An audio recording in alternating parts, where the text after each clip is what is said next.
question is, posible ba na may makapagturo sa iyo online at makapagsagot at magpasa ng output sa Google Classroom kung minsan sa isang linggo ka lang makakapagpa-load? Ayan. Magandang question to kasi bakit?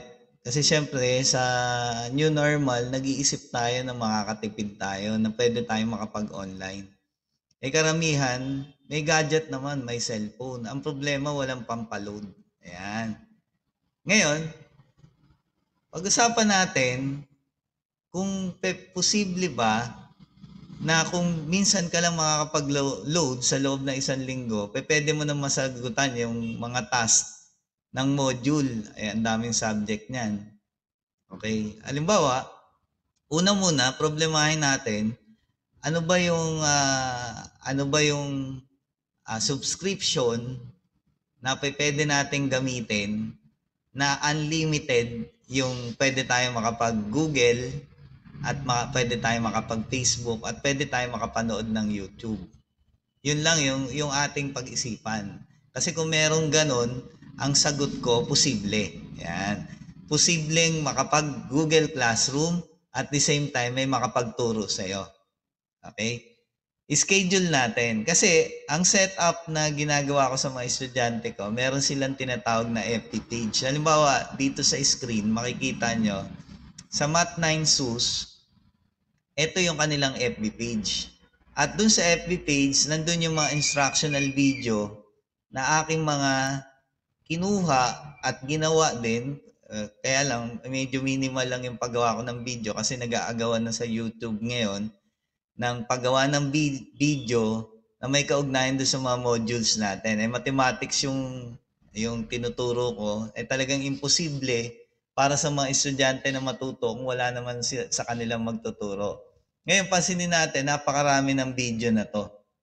At ang video na nilagyan ko ng link dito ay nasa third week na, hanggang third week. In advance ko na ng pang isang linggo.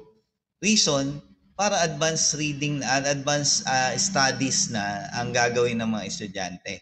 Ngayon, balik tayo dun sa katanungan. Paano magiging posible sa loob ng isang linggo, isang beses ka lang magpapaload? Di-schedule natin. Ito yung ating calendar. Halimbawa, ang isang estudyante, ang kaya niya lang, nasa 13 na tayo, no? Makakapagpa-load siya ng minsan lang sa Friday sa 16.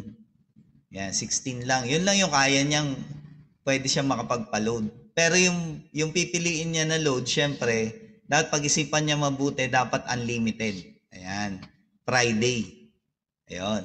Anong gagawin niya kapag nakapagpa-load na siya? Since na meron na akong advance na video para sa mga estudyante ko, yan, eto, nandito na lahat. Ang gagawin niya, ida-download niya lahat to sa kanyang cellphone. Ayun ay kung merong capacity yung cellphone, sana naman kasi syempre mag-a-adjust naman tayo, kailangan talaga natin ito no? Kasi kung halimbawa natutunan mo na itong mga videos na to, pwede mo nang burahin. Yan. Pero hanggat hindi mo natututunan, nandun pa yan sa cellphone mo. Tsaka maliit lang naman ang capacity kapag galing sa YouTube.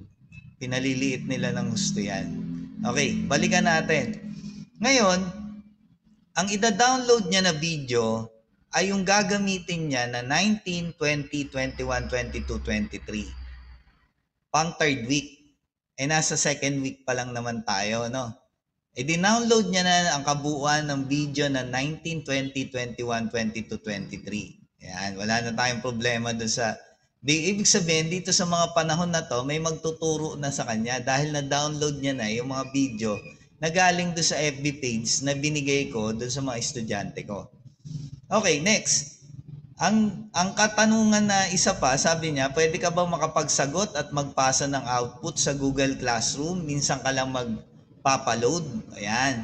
Siyempre, doon sa kabuuan ng linggo mula Monday hanggang Thursday, dapat ang ginagawa mo, pinag-aaralan mo na yung module mo. Yun. Napag-aralan mo na to at kung ano man yung mga sources na gagamitin mo, nandun na. Ibig sabihin, alam mo na lahat ng sagot mo para sa 16, handang-handa ka nang makapagsagot sa Google Classroom. Anyway, sa Google Classroom naman, minsan, photo, tawag dyan? Screenshot. Okay, kaya lang sinasuggest ko nga yung mag-download kayo ng sa Google Play ng scanner. Merong automatic scanner, pag halimbawa tinutok mo lang, i-scan niya na parang nag-i-scan ka na rin. Instead of screenshot or photos. Kasi mas malinaw yon. Ayun. Di ibig sabihin sa 16, nakapagpa-load ka at handang-handa ka na dahil dun sa 4 na araw, sinagutan mo yung mga modules. Kung lahat ng klase sinagutan mo na nung 12, 13, 14, 15, yung different tasks na yon, pagdating ng 15 o 16 sa Friday, magsasagot ka naman ng Google Classroom mula doon sa mga sinagutan mo, kokopyahin mo na lang kasi sinagot mo naman na yun sa 16. Ayan. Kaya matatapos mo, lalo-lalo na pagdating sa mathematics, matatapos mo yung iyong task ng Friday. Ngayon, minsan naman, ang load naman, kung magpapaload ka, inaabot pa rin ng Friday, Saturday. Ayan. Kung halimbawa, alas 10 ka nagpa-load, hanggang alas 10 ng Saturday, may load ka pa rin. Ayan. Kaya matatapos mo lahat ng task sa Friday at saka yung natitira pang load ng 17. Ayan.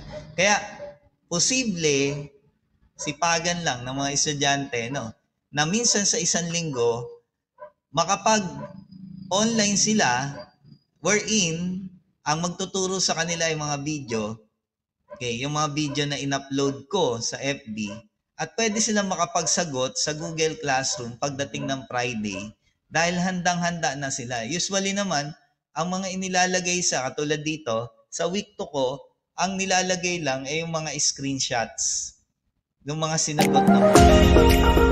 Kaya saglit lang yun. Walang 10 minuto, kaya niyang magsagot sa Google Classroom.